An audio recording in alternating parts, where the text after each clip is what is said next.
Guys, welcome back to the channel. और आज हम काफ़ी दिनों के बाद करने वाले हैं कुछ रिडल्स को सॉल्व। तो फट हम कितने रिडल्स सॉल्व कर पाएंगे एंड कुछ इंटरेस्टिंग मुझे लग रही हैं आज की रिडल्स टाइटल से तो एटलीस्ट। सो लेट्स सी कि हम एक्चुअल में किसी अच्छी रिडल को ढूंढ के निकाला है या नहीं। सो वीडियो को स्टार्ट करते हैं, रिडल्स देखते हैं कैसी आई हैं आज की और लेट्स गो। तो आज का जो हमारा वीडियो है उसका टाइटल है कौन भूत है हिंदी रिडल्स। तो आई फील कि थोड़ा इजी नहीं रहेगा। रिडल्स आर नेवर इजी क्योंकि वो ऑब्वियसली आपका जो आप एक्सपेक्ट कर रहे हो तो उस उल्टी निकलती है। तो देखते हैं, और इसमें कौन भूत है तो समथिंग इंटरेस्टिंग। मैंने इसीलिए बोला कि आज का टॉपिक थोड़ा इंटरेस्टिंग लग रहा है क्योंकि हमें भूत पता करना है कौन है। वीडियो को स्टार्ट करते हैं। अचानक एक आदमी की मौत हो जाती है। अच्छा, उस समय होटल में 3 वेटर काम कर रहे हैं। ओके। केस की छानबीन करने के लिए डिटेक्टिव ऑब्वियसली हमेशा डिटेक्टिव मेहुल ही आता है, बेस्ट डिटेक्टिव एवर। पूछताछ करने पे पहला वेटर कहता है, मैंने तो सर को चाय दिया और चला गया। ठीक दूसरा है, वेटर कहता है, सर ने कोल्ड ड्रिंक्स मंगाई थी। पर चाय के साथ कोल्ड ड्रिंक, और अगर उसने चाय मंगाई फिर कोल्ड ड्रिंक क्यों मंगाई? जब लेकिन मैं कोल्ड ड्रिंक्स देने के लिए अंदर गया था, कोल्ड ड्रिंक्स रखी और वहां से चला गया। तीसरा वेटर कहता है, सर ने मुझे बिस्किट लाने के लिए कहा था तो मैं बिस्किट लेने गया था। विश की किट आ रही है। मुझे कुछ नहीं पता है। जब तीसरा वेटर बिस्किट लेने गया था उसी बीच में इसकी डेथ हुई है। ओहो अब हो, तीनों की बातों में कुछ गड़बड़ है। क्या आप सोच सकते हैं लॉजिकल में क्या गड़बड़ है? गड़बड़ तो यही है, मतलब अच्छा गड़बड़ ये है कि एक बार को इंसान टी या कॉफ़ी जो भी उसने मंगाई है, शायद चाय मंगाई है, तो चाय के साथ बिस्किट खा सकता है। कोल्ड ड्रिंक के साथ जनरली कोई बिस्किट खाता नहीं है। तो सेकंड वेटर हम जो कोल्ड ड्रिंक दे के गया वो आई थिंक उसने नहीं मंगाई होगी, बिकॉज जो उसके हिसाब से ऑर्डर हुआ है, मतलब देखा जाए तो टी और बिस्किट लोग फिर भी साथ में खा लेते हैं, but I don't think cold drink के साथ कोई बिस्किट खाएगा। तो सेकेंड वाला कुछ तो गड़बड़ कर रहा है, क्योंकि कोल्ड ड्रिंक और चाय कोई साथ में पीता है कह नहीं। रहा था कि सर ने चाय मंगवाई थी। चाय, दूसरा कह रहा कोल्ड है सर ने ड्रिंक, कोल्ड ड्रिंक मंगाई है। और तीसरा तीसरा कह रहा है वो बिस्किट बिस्किट। लेने गया था। अब कोई चाय और कोल्ड ड्रिंक साथ में क्यों मंगवाएगा और कोई कोल्ड ड्रिंक के साथ बिस्किट क्यों खाएगा? मतलब पहला या तीसरा या दूसरा वेटर झूठ बोल रहा है। तभी मेहुल को कॉल आता है। बट इस लॉजिक के अकॉर्डिंग तो ऑब्वियसली सेकंड वाला झूठ बोल रहा है ना, क्योंकि वो कोल्ड ड्रिंक और उसका तो बिस्किट का कॉम्बिनेशन नहीं बैठा। तीनों ने इसे नहीं मारा है। क्यों? मेहुल को ऐसा क्यों लगा लॉजिकल आदमी? क्या क्या सुना मतलब नहीं? ये तीनों ने इसे नहीं मारा है। तीनों ने नहीं मारा? मेहुल को ऐसा क्यों लगा लॉजिकल आदमी? वो कह रहा है मतलब इन तीनों ने उसको नहीं मारा है। तो मतलब मेरे को लग रहा है अगर जो भी हुआ है वो सेकंड वाले ने कुछ तो गड़बड़ की, या फिर ऐसा हो सकता है कि इससे कोई मिलने आ रहा हो जिसके लिए इसने कोल्ड ड्रिंक मंगाई हो। क्यों मारा है? चाय का कप भरा हुआ है, कोल्ड ड्रिंक की बोतल तो खुली भी नहीं है ओ और बिस्किट तो अभी तक वेटर के साथ में है। तो इसको पॉइजन दिया कब और कैसे? ये कैसे पता चला अब पॉइजन मेरे दिया सामने है? सवाल ये था कि चाय और ठीक है, कोल्ड ड्रिंक दोनों क्यों मंगवाए और पॉइजन रूम से गया कहाँ? हो सकता है रूम में कोई और भी मौजूद हो, उसके लिए कोल्ड ड्रिंग बुलाई हो।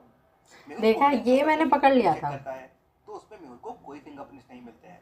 इससे मेहुल शॉक हो जाता है। क्यों लॉजिकल आदमी? कोल्ड ड्रिंक की बोतल पे फिंगरप्रिंट नहीं मिलने पे मेहुल शॉक क्यों हो गया? मतलब कोई था जिसने बॉटल से फिंगरप्रिंट हटा दिया है, इसीलिए शॉक हुआ होगा कि फिंगरप्रिंट हटा दिए। वेटर ने बॉटल लेके आई थी तो उस पे उसके फिंगरप्रिंट्स होने चाहिए थे, लेकिन तो वो इसमें हटा कोई दिए। फिंगरप्रिंट्स नहीं है। Very very interesting. मतलब रूम में कोई और भी था जिसने फिंगरप्रिंट्स को मिटा दिए, लेकिन सील्ड बॉटल के फिंगरप्रिंट्स को क्यों मिटाए? मेहुल रूम के बाहर के सीसीटीवी फुटेजेस देखता है। पहले फुटेज में वेटर चाय लेके आता है। एक सेकेंड, ये ठीक है, पर इसमें अगर हम देखेंगे तो कोक की इन्होंने बॉटल ऑरेंज कलर में दिखाई है और अंदर जो रखी है वो नॉर्मल जो कोक का कलर होता है उसकी है। वेटर चाय लेके आता है। दूसरे फुटेज में वेटर कोल्ड ड्रिंक लेके आता है और कोल्ड ड्रिंक का तीसरे कलर footage में तीसरा डिफरेंट वेटर है। बाहर जाता है। उसके बाद के फुटेजेस मिसिंग थे। मतलब जरूर खूनी ने फुटेजेस के साथ छेड़छाड़ की है। इन फुटेजेस में मेहुल को एक बहुत बड़ी गड़बड़ मिलती है। हाँ, इससे वो मेहुल समझ जाता है कि पॉइजन कैसे दिया गया है। बॉटल चेंज करी गई है क्योंकि सेकंड वाले में ऑब्वियसली दिख रहा है वो कलर चेंज हुआ है। अंदर जो बॉटल मिली वो नॉर्मल कोक की थी एंड इसके हाथ में जो है वो ऑरेंज कलर की है, मिरिंडा टाइप है फुटेज कुछ। 2 में देखिए, वेटर 2 ऑरेंज कलर की कोल्ड ड्रिंक लेके अंदर गया था, लेकिन अंदर तो ब्लैक कलर की एक कोल्ड बार में देखते ही पकड़ लिया था। चेंज की गई है। जरूर ये ऑरेंज कोल्ड ड्रिंक में पॉइजन दिया गया होगा और फिर कोल्ड ड्रिंक चेंज कर दी गई। आदमी ने खुद चाय और कोल्ड ड्रिंक ऑर्डर की थी, ओह मतलब जरूर खून करने वाला आदमी का दोस्त होगा। मेहुल को पास एक टेबल में दो स्पेक्स मिलते हैं। इंटरेस्टिंग, एक आदमी के दो स्पेक्स कैसे हो सकते हैं? मतलब इनमें से एक चोरी का मतलब होगा। ये कोई लॉजिक नहीं हो सकता है, एक उसका नॉर्मल 0 नंबर का हो, एक नंबर का हो। मेहुल आदमी का फोन लेता मतलब है ठीक है, और अभी बहुत सारे मैसेजेस चेक करता है। जाने उसे देते कुछ हैं। नहीं मिलता है, लेकिन तभी मेहुल का ध्यान एक ग्रुप फोटो पे जाता है, जिसको देख मेहुल तुरंत समझ जाता है कि जहर किसने दिया है। कैसे? मेहुल को ये कैसे समझता है, क्या आप बता सकते हैं लॉजिकल आर्मी? सेम चश्मा किसी ने लगा रखा होगा। एक सेकंड, मुझे चश्मा को देख देखने मेहुल दो। तुरंत समझ जाता है कि जहर किसने दिया है। कैसे? मेहुल को ये कैसे समझता है, क्या आप बता सकते हैं लॉजिकल आर्मी? आई थिंक जो थर्ड और फोर्थ है उनके चश्मे थोड़े मैच कर रहे, फोर्थ का उतना नहीं कर रहा क्योंकि पूरा ब्लैक है, पर शायद कर रहा है। तो या तो थर्ड या तो फोर्थ उनके थोड़े चश्मे मैच कर रहे हैं, जो चश्मे जो मिले हैं उससे। वैसा ही कुछ लॉजिक होगा, इन दोनों में से एक फोर्थ है। फोटो में तीसरे आदमी के स्पेक्स को देखिए, है ना, ये वही स्पेक्स है जो अभी इस रूम में रखे हुए हैं, वही मतलब वही। वही इस रूम में आया था। मेहुल उस आदमी की पूरी इन्फो निकाल उसे पकड़ लेता है। Case solve, detective Mehul rock. चलिए अगली पहला केस हमने सॉल्व कर लिया, पर एक इसमें भूत जादूगर किधर एक था, गांव में अभी मैजिक आएगा दिखाने आता शायद। है। सारे बच्चे और बड़े उसका जादू देखने वहां जमा हो जाते हैं। जादूगर 3 टॉयज निकालता है, कैट, डॉग और रैट। अब ये जादूगर तो असली डॉग को जाने कैट लग के रहा है। पास लेके जाता है, तो कैट का टॉय खुद से दूर जाने लगता है। बच्चे ये देख के शॉक हो जाते हैं। फिर जादूगर रैट का टॉय कैट के पास लेके आता है, तो कैट का टॉय रैट के पास आने लगता है। सब बच्चे शॉक में वाह, पड़ जाते हैं, ये कैसे पॉसिबल हुआ? क्या ये जादू है? लॉजिकल आदमी, क्या आप सोच सकते हैं? मतलब मैग्नेट यूज हो सकती है हिला। साइंस का कमाल है। मैग्नेट के दो साइड होते हैं, नॉर्थ पोल और साउथ पोल।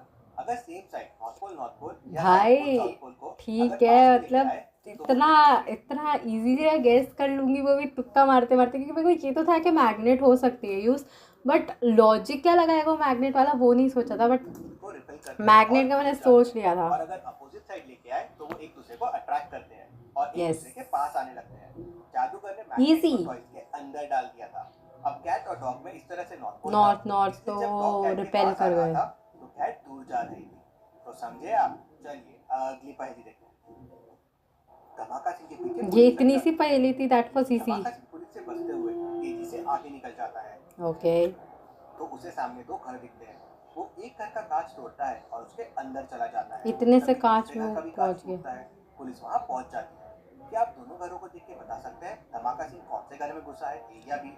ए, सोचिए और मुझे आपका आंसर कमेंट करके बताएं। तो रीज़न होगा ए में घुसने का, बिकॉज उसने बाहर से पत्थर फेंका है, तो कांच बाहर नहीं आएगा, कांच अंदर जाके गिरेगा। और किसी ने जब अंदर से पत्थर फेंका होगा तो कांच बाहर आया है, तो ऑब्वियसली ए के आगे कोई कांच नहीं है, मतलब कांच अंदर की साइड गया है, तो वो ए में घुसा है। आज मेरा दिमाग ज़्यादा चल रहा है, मुझे ऐसा लग रहा है। अरे जल्दी पुलिस जी जाइए, कितना टाइम लगाएंगे। चलिए इसका आंसर देखते हैं। घर बी में देखिए, कांच के टुकड़े घर के बाहर पड़े हुए हैं, मतलब कांच अंदर से तोड़ा गया है। लेकिन धमाका सिंह ने तो कांच बाहर से तोड़ा है, मतलब धमाका सिंह घर ए में घुसा है। चलिए अब 22 जुलाई की रात मेहुल एक मर्डर केस सॉल्व करके घर आ रहा था। मेहुल इज तो वो रास्ते बैक। से 4 किलो आलू खरीद लेता है। नॉट मैथ्स अगेन अगले दिन प्लीज। वो 2 किलो टमाटर और 3 किलो प्याज अपने घर लेके आता है और गर्मा गर्म समोसे और टमाटर की चटनी के साथ समोसे। खाता है। तीसरे दिन मेहुल 3 किलो लौकी और 3 किलो कद्दू खरीद कर लाता है। अब चौथे दिन भी मेहुल मार्केट पहुंच जाता है। अब सबसे पहले वो 2 किलो पालक खरीदता है और फिर दूध डेयरी पे पनीर लेने के लिए पहुंच जाता है। मेहुल एक पैटर्न में खरीदारी कर रहा था। तो क्या आप बता सकते हैं मेहुल दूध डेयरी से कितने किलो पनीर खरीदेगा? अरे सोचिए और ये अपना सब आंसर नहीं कमेंट होता कीजिए। मुझसे भाई, मतलब मैथ्स में ना वो थोड़ा ज़्यादा दिमाग लगाना पड़ता है। मैं ज़्यादा सोच रही थी ना कि अब तक सारा अच्छा चल रहा है, मेरा दिमाग ज़्यादा चल रहा है तो अभी भी चलेगा, बट ऐसा नहीं होता। हर समय दिमाग प्रॉपरली नहीं चलता। अभी मैथ्स आई ना, अभी नहीं चलेगा, क्या करने का है। पहले दिन उसने 22 जुलाई, ठीक है अभी जो भी गलत लिखा है बट ठीक है। सो 22 जुलाई को उसने 4 किलोज ऑफ आलू लिए। 24 को उसने 3 किलो की 2 सब्जियां ली। 23 को उसने, अच्छा ओ 22 तो 23 को उसने गॉट इट आई थिंक, नहीं तो कुछ ऐसा होगा कि 4 तो 4 किलो आलू लिए उसने 22 जुलाई को, फिर आया 23 जुलाई, उसने 2 सब्जियाँ ली, that was 2 kilos and 3 kilos. फिर आया 24 जुलाई जिसमें उसने 3 + 3 लिया, अभी है 25। तो एक second, I think I got it, क्योंकि 22 जुलाई तो 2 + 2 इज़ 4 kgs, मतलब 4 किलोस एंड ओके। फिर 3 + 2 हो गया 5, तो उसने 5 को डिवाइड करके 2 और 3 kgs ले लिया। उसके बाद 2 हो गया 6, तो 6 को उसने डिवाइड कर दिया 3 + 3। इतना मैं सोच लूँ कि समझा नहीं था, ठीक है। अभी 5 + 2 हो जाएगा 7, तो 7 में इसने क्या किया, 2 kgs का पालक ले लिया है, तो बचा 5 kgs, तो 5 kgs का वो चीज़ लेगा। भाई मैंने मैथ्स भी ओह माय गॉड, आज मैं कह सकती हूँ मेरा दिमाग प्रॉपर चला, मैंने मैथ्स तक सॉल्व कर ली, मतलब इसमें ज़्यादा मैथ्स थी नहीं बट लॉजिक लगा लिया मैथ्स का। मेहुल जिस तारीख को सब्जी लेने जा रहा था उसी तारीख के हिसाब से सब्जियां खरीद रहा था। ये जैसे 22 जुलाई में 2 और 2 है और 2 + 2 होता है 4, तो उसने 4 किलो आलू खरीदे। वैसे ही 23 जुलाई में 2 + 3 है 5, तो उसने 2 किलो टमाटर और 3 किलो प्याज खरीदे। ये थोड़ा डिफिकल्ट था बट हो गया, मतलब 25 जुलाई को मेहुल 7 कर किलो लिया सब्जी तुक्के में सही। जिसमें वो 2 किलो पालक मैं ले वही चुका देख रही थी है। किधर से कौन सा इक्वेशन बैठ जाएगा जो शायद वर्क कर जाए, और यही दिखा मुझे। टिंकू, गुड्डू और नरेश पर इसमें भूत किधर है, कितनी देर से कौन भूत है, भूत है तो I am waiting for some भूत। फ्रेंड्स है और तीनों के पास बिल्कुल एक जैसी पानी की बोतल है। लंच के बाद तीनों अपनी बोतल लाइन से रख देते हैं, जिससे उन्हें याद रहे किसकी बोतल कौन सी थी। लेकिन सफाई करने वाला बोतल इधर उधर कर देता है। थोड़ी देर बाद जब वो वापस आते हैं तो कंफ्यूज हो जाते हैं कि उनकी बोतल कौन सी थी। तो क्या आप बता सकते हैं किसकी बोतल कौन सी है, टिंकू की कौन सी, गुड्डू की कौन सी और नरेश की कौन सी? सोचिए। आई थिंक जितना मुझे याद है बीच वाले की फर्स्ट वाली है, पीछे जाके देख लेना थोड़ी सी चीटिंग अलाउड है। तो ग्रीन वाले की फर्स्ट वाली है, फिर ब्लू वाला और फिर लास्ट है मरून वाला। सो सेकंड हो गया ब्लू वाला और लास्ट मरून वाला। देर बाद जब वो वापस आते हैं तो first is green, second is blue, third is maroon. Tinku की कौन सी, गुड्डू की कौन सी और नरेश की कौन सी? सोचिए और अपना आंसर कमेंट कीजिए। अच्छा, उसने बिफोर आफ्टर तो चीटिंग ही कहलाएगी, उसने बिफोर आफ्टर दिखाया है, फिर मैं क्या करूं? चलिए इसका आंसर देखते हैं। अगर आपने ध्यान से देखा होगा तो तीनों की बोतल में पानी का लेवल अलग अलग था। हाँ तो मैंने उसी से गैस किया ना, जबकि गुड्डू की बोतल पूरी भरी हुई थी और नरेश की बोतल में आधे से थोड़ा ज्यादा पानी था। उसी से ये तीनों भी समझ जाते हैं किसकी बोतल कौन सी। चलिए तो फिर इतना लाइन में रख के क्यों गए? तीनों को ध्यान से देखिए। ये भूत वाली पहेली आ गई, उसमें भी मैंने ये मैं तो बोलने वाली थी, उसमें भी मैंने गैस कर लिया, बट क्योंकि मेरे को ऐसा दिख रहा था, मतलब मेरे को उसका हेड नहीं था लास्ट वाली शैडो का, मैंने कहा लड़की भूत। लेकिन उससे बाद में मेरे को ये दिखा कि इस साइड लड़के के पीछे इस लड़की की शैडो बन रही है। ये बताइए तीनों में भूत कौन है, ए, बी या सी? अच्छे से सोचिए और मुझे आपका आंसर कमेंट करके बताएं। पहले मुझे जेन्युइनली लगा कि सी होगी, बट आई फील बी होगा। तो सी भूत लग रही है। उसके मिरर में देखिए, उसका हेड हाँ तो फिर बी के पीछे वाले के मिरर में भी सी का रिफ्लेक्शन आ रहा है। और ऐसी और पहेलियों के लिए चैनल को तो मतलब ये कोई लॉजिक नहीं हुआ, मतलब वो तो मैंने भी देखा, बट इस हिसाब से तो बी भूत नहीं हो गया। वॉट एवर, अभी ये कह रहा है सी तो मान लेते हैं, हमारा क्या जा रहा है सी मानने में। That's it for this video. आज तो काफ़ी इजी हुआ हर एक पहेली गेस करना, और सबसे अच्छा मुझे तब लगा जब मैंने मैथ्स की पहली बार, आई थिंक सारे डिटेल्स वाले में मेरा जो गलत जाता ही जाता है वो होता है मैथ्स वाला पार्ट, बट आज मैंने वो इक्वेशन भी फाइनली क्रैक कर ली। सो या आज का तो बहुत मज़ा आ गया रिडल्स वाला, एंड आई थिंक ऑलमोस्ट सारी रिडल्स हमने सॉल्व कर ही लिए हैं। So that's it for this video. को वीडियो पसंद आई तो लाइक कर देना, चैनल को सब्सक्राइब कर देना, कमेंट कर देना, एंड थैंक्स फॉर वॉचिंग।